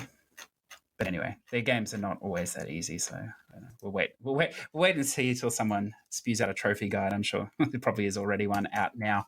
It is Friday. It is Thursday by me. You're ahead. Where this is happening, it's Friday. So, see, that's probably a topic for another time too. Is the fact that we get all the games. Again, this wouldn't appeal to you because you're always a few weeks behind. Close Nightmare or Necopara. Yeah, we get the games not the first in the world. New Zealand beat us by a couple of hours, quite substantially earlier. I think it's usually 2 or 3 o'clock in the afternoon here when America gets their store updated. So we get a little bit. I mean, if you're trying to keep up or over the top of game releases, we're a little bit lucky like that. Yeah, I mean, it doesn't really matter. The games are out forever, aren't they? It's good. I think that's everything there. Well, not all of them. Sometimes they get pulled from stores, That's true. It happens. Are you referencing any game? Removed from account? What was that, Afro Samurai or whatever? Even after you bought it, they would pull it from your account. if you remember. What about that puzzle game that takes 1,000 top rated. Slide? Or no, That one, yes, that one 1,000 they top didn't rated, remove from yeah. your account though. I think if you had bought it, like they removed it from the store, but this Afro Samurai, I think it was that what it was called. There was like episode 1, and they were gonna have more episodes, but what they did is they refunded people. Pretty sure I didn't buy this, so I'm not 100% sure this is correct, but Yeah. I thought they gave you like they refunded everybody, but then they took it from your purchase list, so you couldn't download it even if you had bought it previously. The only way you could play it later is if you had it installed in your system, because they couldn't remove it from your system, but you didn't have access even if you had bought it, if you didn't download it yet, which was a little... You just wonder what the problems might have been with a game called Afro Samurai, don't you? Apparently it was like supposed to be like kind of hyped up and people were looking forward to it. And then it was just a complete garbage flop or something, and didn't make episodes 2 or 3, or that was just it. That was it. Oh well, we'll have to survive without Afro Samurai. A similar thing happened to a game called Dying Reborn. I'm sure you've played this in its multiple stack iteration. And when that first came out, it came out again for a lot, I don't know, ridiculous price. And if you bought it, I think you had it for a week, and then Sony actually, they did the same thing. They refunded your money and took the game away. But they did it because then they put the game back on the store at slightly lower, but they wanted you to... They were basically protecting the consumer because they felt the game was so bad that you should get your money back and then buy it again if you wanted to, which probably most people who bought it the first time did for the trophies. But so I suppose that does happen, just not often, I think. So I think that's all the games. Shall we move to the last section? The spam. Sure. I know I'm keeping you here from your dishwasher. So is everything okay? You're still My dishwasher is beeping like mad. Hopefully you don't hear it. Well, if you're taking... You probably do, and it's probably going to regret this decision. Well, it's in there now. To start dishes at right before we started. It's the full experience, yeah. Yeah, so the last... dishwasher, that's classic. Oh, are we going to talk about the 2 PS Plus games? This was the first month they were going to take away our PS3 and our Vita games they were going to give you for that were free for Plus. Because normally they would give us, 2 Vita, 2 PS3, and 2 PS4. And then some of them crossed by between Vita and PS4, so you could really get like 3 PS4, sometimes 4 PS4. So I was thinking what they were going to do was they were going to give us a VR game as one of the games. I didn't think they were going to give us 6 games. Going to give us a VR game and then like something else, so maybe like 4 games that you could potentially have. Now, not everyone's going to have the VR, so not everyone's going to have access to that, but I kind of feel like the fact that they took away the PS3 and the Vita, so there is nothing else, and then just gave us nothing. We're still paying the same amount for our Plus, and granted, most of the games on Plus are not like full price anymore. They've been out for a while. A lot of times they're trying to... One of them has DLC that they want you to buy that they don't give you for free. But it just feels, I don't know, wrong isn't the word, but just a little annoying or whatever that they just completely lowered the value of what they're giving you. I mean, even if these games you're going to value at like $10 or $5 or whatever, not everyone's going to play these games, but the fact that is you have less of a chance to play them. I just feel like they should have, I don't know, if you're taking away 4 games, give us something else, even if it's like a $5 PS4 game or something. It's a funny, because the 2 games they're offering are Call of Duty Modern Warfare Remastered and The Witness. That's correct. So I mean, I don't know your opinion on those games. I mean, the Call of Duty one is probably fairly safe. I mean, a lot of gamers will play that, but The Witness, I don't think that's a very approachable game for a lot of people. It's a full on, puzzler sort of thing. So, well, I like puzzle games though. That's also one of my favorite genres. I actually think I would take The Witness over Call of Duty, but they've also both been out for how many years? I mean, both of them are not. I mean, I think The Witness, I don't know if you can get The Witness digital or physical. Digital, I think it's probably still up there in price. Call of Duty, I'm assuming you could go to a GameStop or an EB or whatever. Probably get it for like $15 or something like that. I just think with The Witness, it's like, I mean, it's your style of game. I've tried it. It's not I mean, if you're going to cheat and use a guide, good luck to you. But it's not an easy game to figure out, and I don't think it's I mean, it's not a fast game, so I don't think it appeals to everyone. Like, it's a pretty niche game. So to offer that as one of the two games when there's only two games for the first time, it's an interesting decision as well. Yeah, I mean, they might just be like, "Oh man, we're releasing a Call of Duty. Everyone's gonna be so happy," or something like that. Yeah, and not care. Yeah, I mean, it is weird that they haven't offered any. But I mean, a couple of weeks ago, they extended the cloud saves dramatically. I don't know if you're aware of that. Up to Yeah. So I suppose in a way they're classifying this in that as well. But yeah, I to be honest, and again, probably a topic for another time. I just don't understand how they plan to compete with Microsoft with Game Pass plan and their live offerings. I mean, the live offerings for this month on Gold are much better again than PlayStation. I'm not trying to be biased. It's just, yeah, I don't know. I mean, it's kind of off topic, but with that cloud save thing, I'm not sure increasing it actually costs them all that much. no, I don't know. I'm thinking they don't reserve that much cloud space for every person. It's probably some sort of, well, you're using the same amount of cloud space, but you can cap at this. If you get what I'm saying. So it's like if one person goes to 50%, that other 50% is not wasted or anything like that. No. Then someone else can use 25%, and someone else can use another 25%. I'm thinking doing that, increasing the cloud space, didn't really cost them much. I'm thinking the average user doesn't use hardly. It's sort of like a giant pyramid scheme. I feel this thing that there's only like 5% of the people that own all these games that are using that cloud space, and the other, if everyone suddenly needed it, the whole thing would fall apart because it doesn't exist. There's only enough. Yeah. But the bizarre thing with that was they didn't even try and package it at the same time. This came out weeks ago, so I mean, technically, you would see that as not even part of this offering. So it will be interesting to see I mean, maybe that's just the price of playing online. That's just the way it is. But I mean, if you're not console tied, Playing online used to be free, Yeah. I mean, yeah.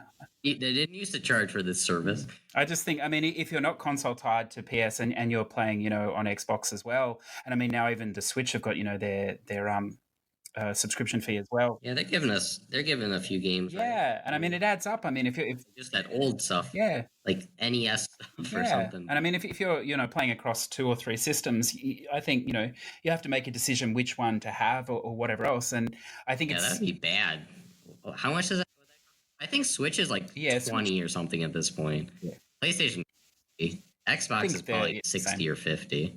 That's like paying for half a system a year. That's right, yeah. And I think, I mean, when you're in one ecosystem, you don't see the others, then that's just how it is. You just, you whinge and moan or whatever, but you just pay it. But when you're across other systems and you see how they do it, I do think it becomes a little frustrating.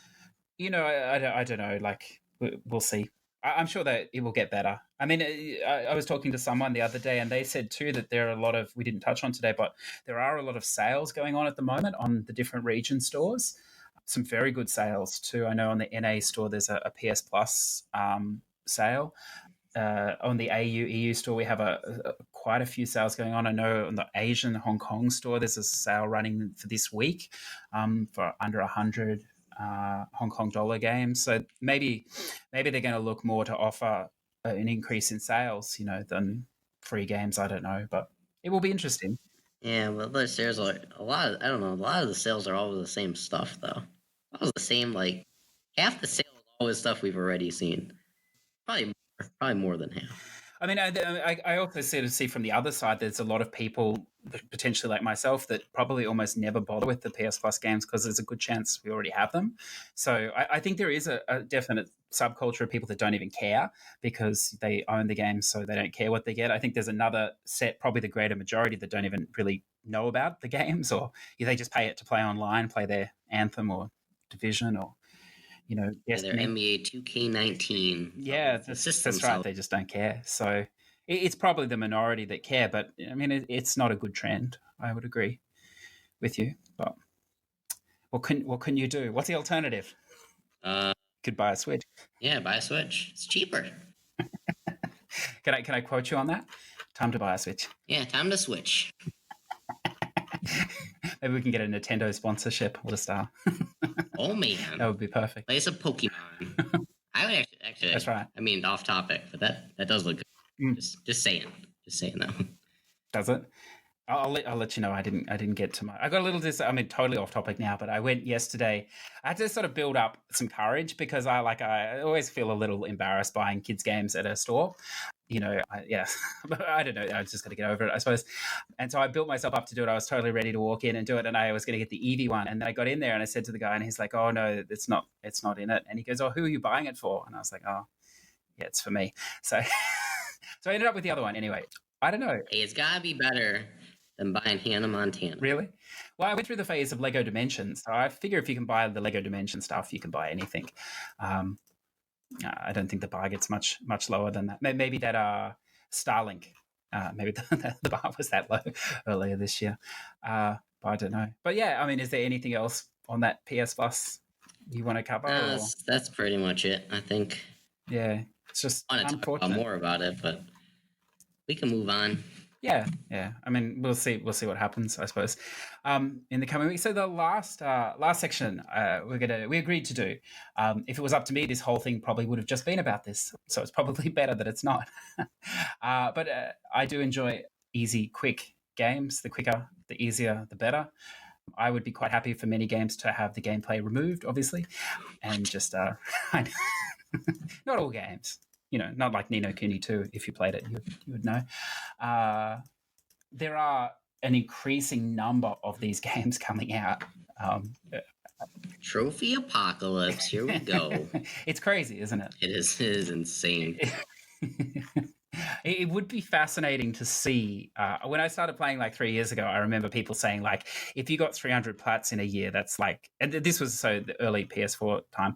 If you're getting 300 plats in a year, that's just ridiculous. That's multiple people playing, or it's just not possible. And now, I mean, I'm sure you would agree that that's definitely attainable with the games that are coming out. It's attainable in a couple months. Yes, I think. Yeah, and not even. I mean, before you would have had to have gone and basically robbed a bank to buy all those VNs and stuff. But now they're now you get ones for games. $5 that are cross-buy. Two so it's plats like $2.50 a plat. Yeah, and basically not skill in any way. So everyone no skill involved. You don't even have to finish games nowadays. You gotta play 12%. Yeah. That's all you gotta do. 12%. I can tell it's a tender point. I'm sure we'll come back to that at some stage someday.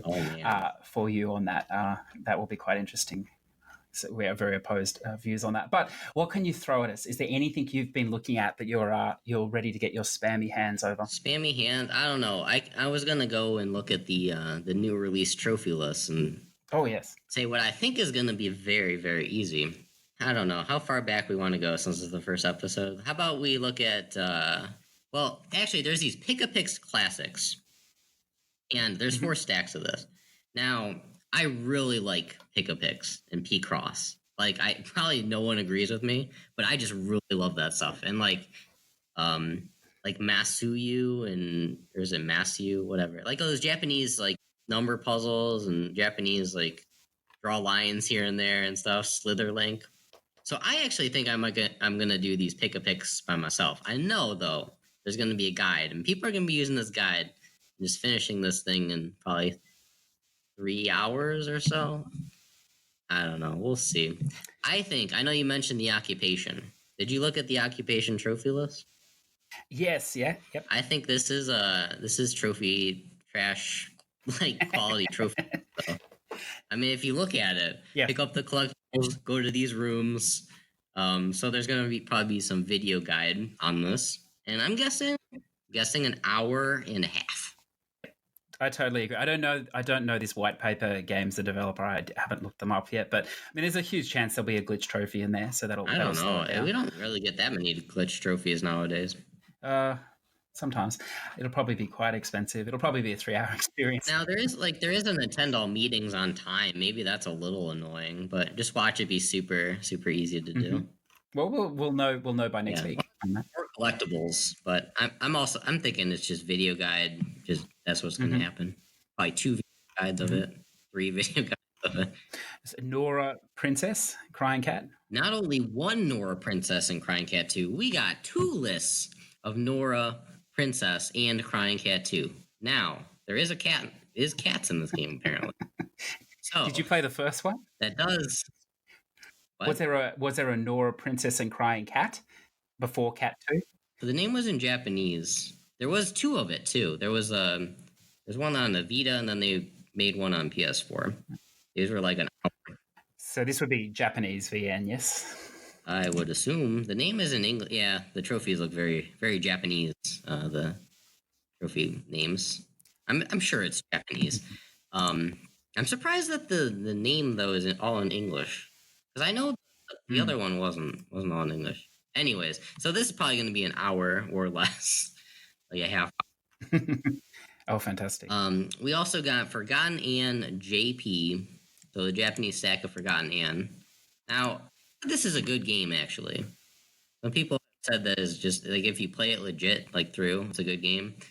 I think otherwise it's, like, kind of long. So maybe this isn't in our trophy trash. Is this a guide-only sort of game? Like you'd have to play with a guide? Well, I mean, there's a guide for it if you want to do it. It's like 8 hours or something, maybe 6. Do you need the guide, or like the? I haven't played it. No, I haven't played it. But there's like 2 stacks of it already. I'm imagining it's kind of like if you're following a guide, though, it's not nearly as exciting, you know? Yeah. You see, a game that long, it really falls outside the spam category, I feel. I mean, it does come into the trophy mining category, which I'm sure disgraces you even further. That it's possible that it could be a good game for maybe like earning a quick 20%, and they're just leaving it. Oh, yes, you haven't considered that. Huh? Okay. No, I mean, well, actually, I was talking about this the other day with somebody.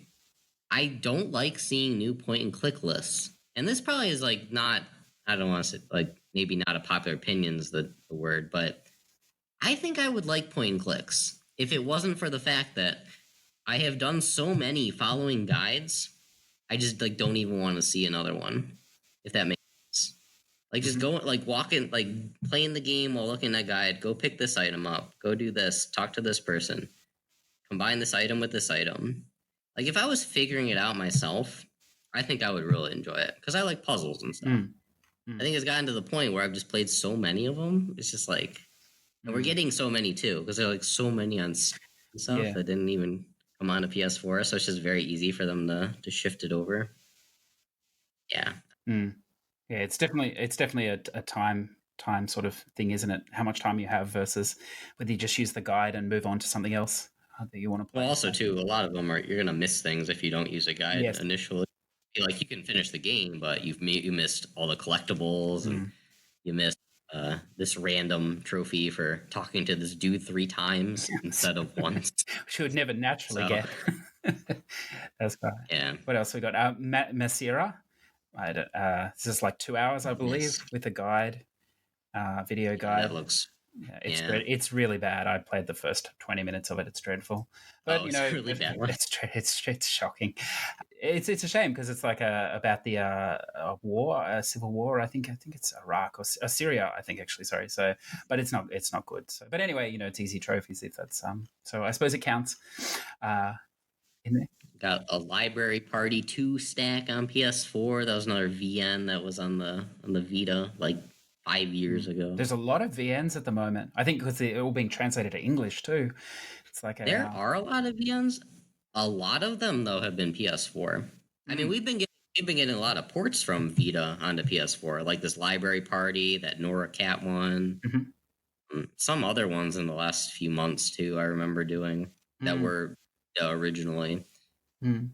There's a Song of Memories that came out a couple of months ago, but I think that's just been guided as well. So I think that's like 3 to 4 hours in English. There is a Japanese text. Yeah, I think it's like 4 or 5 hours. I think. No, so it's not I don't know that. Short, yeah, we got Daggerhood.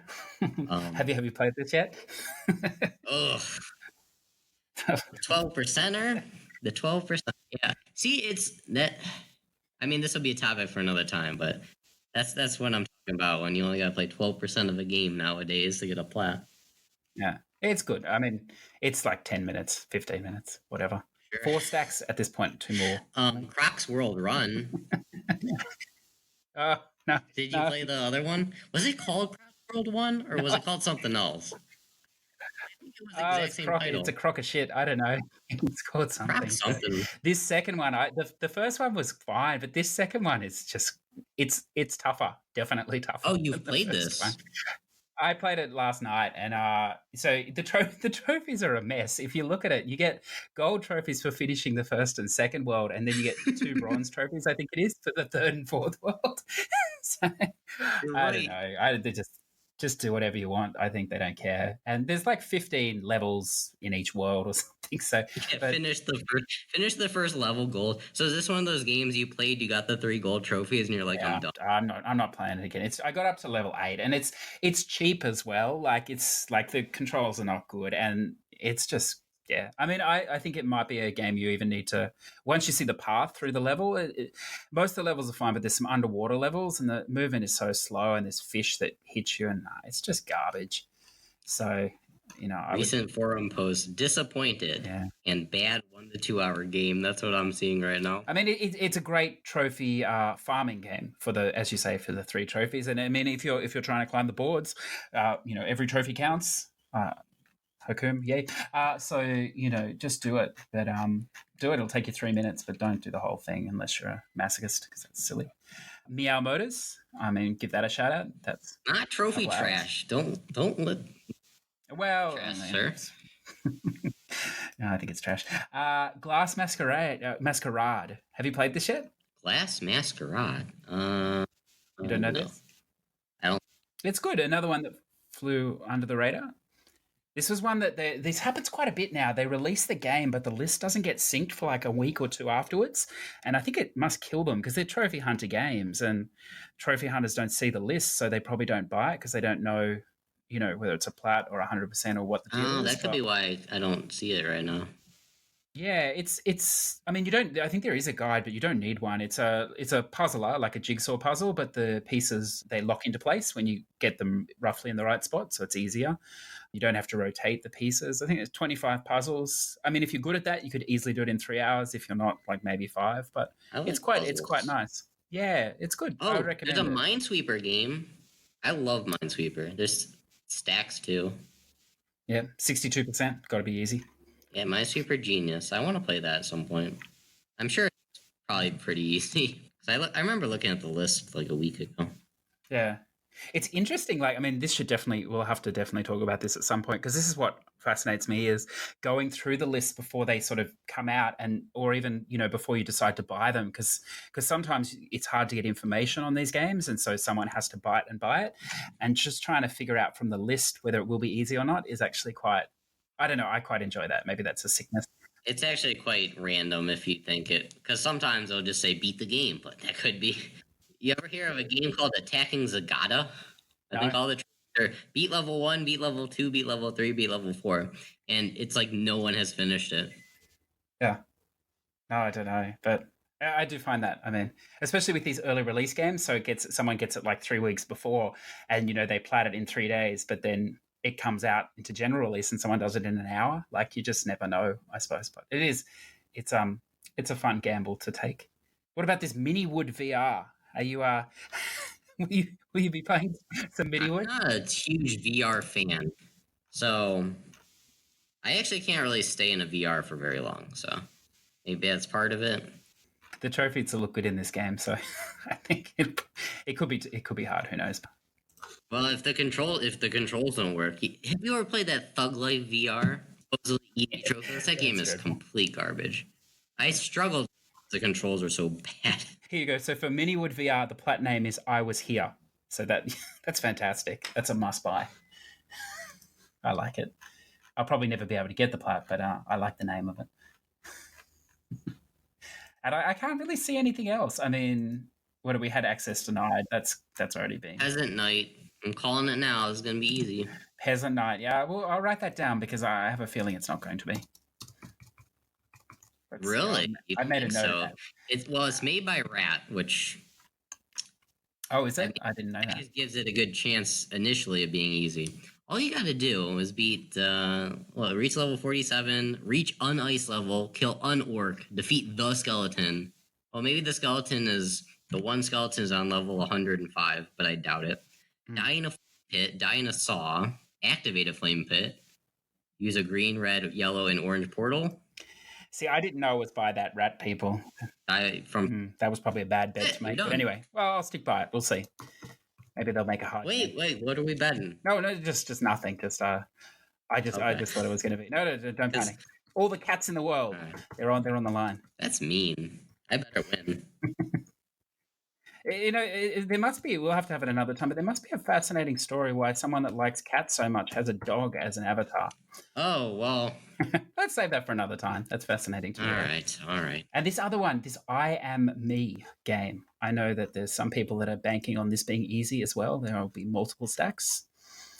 It's also a rat game as well. Oh, I heard of this. So that probably I can't think of what the trophy list was, but then I remember looking at it before. So look, I mean, you should easily be able to get like 40 plats this week, I'd say, give or take. I mean, I could. Yeah. I haven't played Slide yet. I haven't done that. I haven't played Saji. Yeah. I haven't played Jack and Jill. Yeah. That's right. And see, the great thing about spam is a lot of people don't understand. They think that all we do is just spam these dreadful games all the time. But the reality is you knock out your 40 plats in 2 hours or something with these games, and then you go on to your Far Cry or your Kingdom Hearts 3 that you're playing, and it's just it's just a break. It's enjoyable, Yeah. So, or you just take breaks. Yeah. You need breaks too. If it becomes a chore, take a break. Exactly. My advice. I would agree. Yeah. Long live the spam, I think. Yeah. I think that's good. Well, I think that was a pretty good episode today. Thank you. You forgot. Oh, what did I forget? Cereal? Oh, cereal questions. First, sir. Do we know who asked that, or we'll just throw it out there? It doesn't matter. That was Pelzio's question. Cereal milk. I don't know. When I heard this, I was thinking it has never crossed my mind to put milk in a bowl and then cereal on top of it. So you always do it the other way. Maybe if I had milk left over and I wanted more cereal, I'd put more cereal in. But I wouldn't pour milk into an empty bowl and then put cereal on top of the milk. Seems like a waste of milk, potentially. Milk excess. Well, I mean, you gotta mash down the cereal, I suppose, but I just want the cereal crunchy on top and soft on the bottom. Maybe that tastes good. Your cereal doesn't get soggy as fast. That's true. I wonder if there is an answer. This is like one of these questions that just has no answer. The more that I think about this, the more that I'm thinking.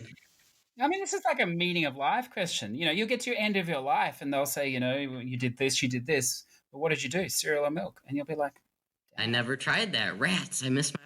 I never tried it. It's too late now. They don't have any here. They're out of milk. That's probably what'll happen. We have no milk left. It'll be cereal and nothing else. I don't know. So I mean, look, we don't have an answer. Well, I don't have an answer. Do you have an answer? Personally for me, I eat my cereal dry most of the time. So personally for me, it's just cereal.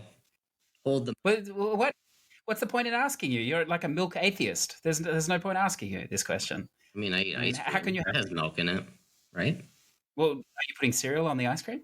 I mean, no. You can't be registered to vote in this question if you don't try it. Well, I mean, I've had cereal with milk in my life. Oh, okay. I'm saying I thought maybe you were if I'm eating cereal, it is dry. That's okay. I thought maybe you're like one of those cereal Nazis that just never, ever in their life had milk, But no, that's okay. Never heard of cereal Nazis before. Yeah. Now, look, this wasn't a question, but this is something that disgusts me that I saw on your thing. So I do have to ask about this. I don't know the official name of it. The donut cheeseburger I'm going to go with. Ugh. What is this thing? This is American only, I'm sure. But what is this? I have never had it, and it disgusts me. I don't. Is it available like in chains or something everywhere, or is this like a special thing? I don't know where you buy donut cheeseburgers. It just looks disgusting. I mean, ugh. Apparently people like it. I don't know. I can't see the combination as being good. No, there was some interesting. No. There was a page. Now, this is very far off topic from video games. There was a page of like strange food combination, and some of these were like, I would not be able to think of these. Is in cereal with milk. No. Now, however, when you think about it, isn't milk and cheese? They're both dairy. I mean, It's true. Oreos and orange juice. What if you're one of those people where your foods can't touch, though? So you got the cereal like quartered off in one side of the bowl, the milk's pushed to the other side. Where's the cheese going? That's a tough one. You can't put milk and cereal in a bowl. It's a liquid. They would come together. You can sort of like do a little cereal fort down the center and keep them, like a little cereal wall, I suppose you could say, just to keep the milk out. The milk keeps trying to jump over the wall, but yeah, I don't know. I don't think that would work out. Just don't put cheese in there in the first place. That's probably the safest. I actually used to be one of those people that didn't want their foods to mix. Yeah. I mean, I can see that. I think that would lead into trophy hunting and all that sort of stuff. The milk maybe it's why I eat my cereal dry nowadays. I don't know, but that's right. Maybe I still got that a little bit. Well, maybe for next week you can try one of these donut cheeseburgers and let us know what it's like. No, it's not possible. Well, we've got to get somebody that has eaten it to tell us. All right, maybe. Our guest star, this person that has eaten a donut cheeseburger. I don't know how long you would survive after that. So if we can find anyone that's eaten one, we'll have to get them on straight away, because I reckon your life expectancy after that thing is not very good. I mean, it probably depends on how many you eat too. I don't know. I reckon one could take you out. It might depend if you had the cereal or milk first. Anyway. So I think that probably wraps up this episode. Is there anything else you want to throw in on the tail end, Unknown? I'm just gonna, I don't know, sign out and say you could find me streaming on Twitch usually, most days of the week at Mr. Unknown 625. Yeah, I guess we're trying to make this weekly, right? Yeah, so this will be a weekly podcast. As we said at the start, it's our first time, so we will definitely get better at it, I'm sure. Hopefully it was somewhat enjoyable. I think, as we said at the start, both Unknown and I come from different aspects of gaming. We like similar games, but definitely not all the same games. We also come from other sides of the world. Well, that is true. We are definitely Australia and America. I mean, what a crazy idea, but the wonders of modern technology. And we're looking to release on Mondays every week. If people want to follow you on Twitch, it would be helpful for them to subscribe to you as well. Is that how Twitch works? Just follow. Subscribe, don't need to do that. It's different than the YouTube subscribe. The YouTube subscribe is like the Twitch follow. You don't have to pay. Don't feel like you got to pay. So please drop in and follow him. I've even been on that site once or twice. That was enough for me. But it actually it tracks the other people, and you can chat to them as well, which I'm sure everybody who's listened to this probably knows anyway. So it is kind of fun. A good way to see some games if you don't intend to buy them and play them yourself, or you just don't have the time and you just feel like watching somebody else play. So I'd recommend that. If you want to find me, well, you probably can't at this point, because I don't stream. I don't do any of that sort of stuff. Once everything's up, you can email us any questions, comments, or concerns. You can find you on Mondays. You can find me on Mondays. That's right. Or I lurk here and there, depending on the day. You can address us with any questions, thoughts, or concerns. Or if there's any games that you're interested in, you're sitting on the fence about, let us know as well in a message or an email. There's a high probability that one of us will pick them up and try and play it. By high probability, I mean it'll probably be me, because Unknown doesn't want to play it. Hey, I'll play it if it's like enjoyable and not in danger of 100%, and not like impossible, and not like some online multiplayer 1,000-hour. Yeah. Well, I don't promise to finish it. I mean, I'm playing Anthem at the moment. I've put 5 minutes into it. It was great. I may or may not go back. I'm undecided at this point. But that game has copped a lot of crap. But I can tell you, the first 5 minutes is good. It's good quality. Obviously, it has a potential drop off after that. But maybe I'll never know. We'll see. So that about sees us out of episode 1 of Push to Plat. I'd like to thank you for joining us today. Remember, if you do have any questions or comments for the show, please feel free to email us at push2plat, push the number 2 plat @gmail.com. This podcast is available on Soundcloud, iTunes, and all other good podcasting streaming services. please feel free to leave a comment or review on iTunes or SoundCloud. Tell your friends, pass it around. It will all help us find a new audience. So I'd like to thank Mr. Unknown. Till next time. CJ signing off.